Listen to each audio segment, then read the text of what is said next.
Alors voici la troisième partie de ce chapitre d'introduction à la thermodynamique où on va plutôt s'intéresser au transfert d'énergie sous forme de travail. Alors on va aller assez rapidement parce que la plupart des résultats de cette partie sont hors programme.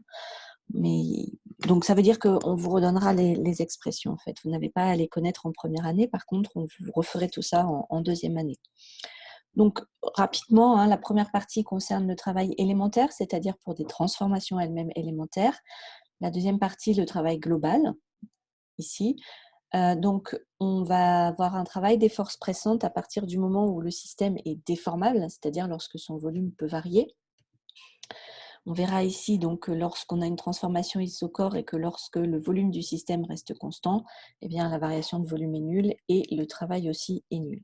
Donc, on a forcément ici d'abord à considérer un système déformable. Alors, ayez à l'esprit un ballon de baudruche. Voilà, un ballon de baudruche, typiquement, c'est quelque chose qui a des parois déformables. Alors, on va bien sûr faire intervenir la pression extérieure. Vous savez que quand on s'intéresse à un travail d'énergie mécanique, travail mécanique, on s'intéresse aux forces extérieures appliquées au système. Qu'est-ce qu'on va avoir ici comme force extérieure? On va avoir des forces pressantes, d'accord? Donc, c'est ce qui m'intéresse ici, le travail des forces pressantes. C'est-à-dire que l'extérieur peut exercer des forces pressantes sur le système et donc faire varier son volume. C'est ça l'idée. Donc, cet extérieur va exercer des forces pressantes dont le travail s'exprime, alors on le démontre, ça vous le démontrerez en deuxième année, par delta WP égale moins P extérieur dV. Alors, qu'est-ce qu'il y a dans toute cette expression? Premièrement, ici, c'est un travail des forces élémentaires, d'où un delta. Ce sont des forces pressantes, d'où le petit p. Vous remarquez ici le moins, n'oubliez pas ce moins, il est extrêmement important. P extérieur, donc je vous rappelle que ça n'est pas la pression du système, c'est bien la pression de l'extérieur. Et dV, par contre, dV, c'est bien la variation élémentaire de volume de notre système. D'accord? Donc le ballon de baudruche, il peut se détendre, grossir, il aura une variation de volume positive, il peut aussi se contracter, il aura une variation de volume négative. Effectivement, selon le signe de ce dV, le travail va être soit moteur, soit résistant. Ici, vous avez un dV qui est négatif, c'est-à-dire que le ballon de baudruche se rétracte, le fluide est comprimé.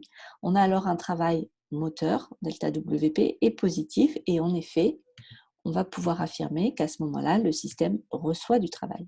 C'est l'extérieur qui comprime le ballon de baudruche, enfin le gaz à l'intérieur du ballon de baudruche. Inversement, si vous avez le ballon de baudruche qui peut grossir, s'étendre, alors ça veut dire que le système va fournir à ce moment-là du travail à l'extérieur. C'est bien le gaz à l'intérieur qui travaille pour agrandir le ballon de baudruche. Très rapidement, que se passe-t-il quand on a non plus des transformations élémentaires avec de petites variations de volume, mais une transformation macroscopique? Eh bien, on va certainement pas écrire moins P extérieur delta V, surtout pas. On va passer par un calcul intégral. Petit cas particulier ici dans la deuxième partie. Donc, je vous l'ai dit, pour une transformation isochore, c'est-à-dire si le système ne peut pas varier de volume, son volume reste constant, évidemment, il n'y aura pas de travail des forces pressantes. Donc là, typiquement, vous pensez gourde, une gourde à paroi rigide, il n'y aura pas de travail des forces pressantes. Donc, je vais peut-être vous l'écrire ici. Exemple de point gourde à paroi rigide, donc pas de travail des forces pressantes. Si vous avez une transformation monobar, alors je vous rappelle monobar, on l'a vu dans la petite vidéo précédente, monobar, ça veut dire que la pression de l'extérieur est constante. Si la pression de l'extérieur est constante, alors dans mon expression ici de l'intégrale, je vais pouvoir sortir la pression extérieure ici de l'intégrale. Donc je vais avoir P extérieur intégrale de dV et donc finalement P extérieur multiplié par volume final moins volume initial. Enfin, dans le cas d'une transformation qui est réversible, une transformation réversible, c'est une transformation, je vous le rappelle, qui est quasi statique, infiniment lente, et qui se fait à travers une succession d'états d'équilibre thermodynamique entre le système et l'extérieur, ce qui signifie qu'à chaque instant de la transformation réversible, la pression du système est égale à la pression à l'extérieur. C'est ce qui est écrit ici. De ce fait, on a remplacé dans l'expression que vous avez dans l'intégrale juste en dessous, la pression extérieure ici par la pression du système. Alors, je vous ai dit que ça, c'était pas au programme, ce paragraphe. Néanmoins, ça, si vous voulez, une fois qu'on vous donne l'expression delta WP égale P extérieur dV, vous devez être capable de faire soit cette petite manipulation-là dans le cas de la transformation monobar, soit cette petite manipulation-là dans le cas de la transformation réversible. Une petite remarque à la fin, le travail des autres forces mécaniques se calcule de façon classique en disant le travail élémentaire, c'est F scalaire dl, comme vous l'avez vu au lycée. En fait, ce que nous avons écrit ici, le moins P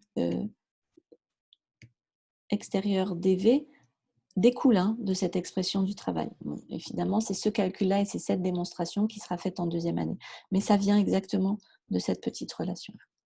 Voilà pour ce paragraphe 3 et sur donc les transferts d'énergie sous forme de travail. On se retrouve dans la prochaine vidéo pour les transferts d'énergie sous forme thermique.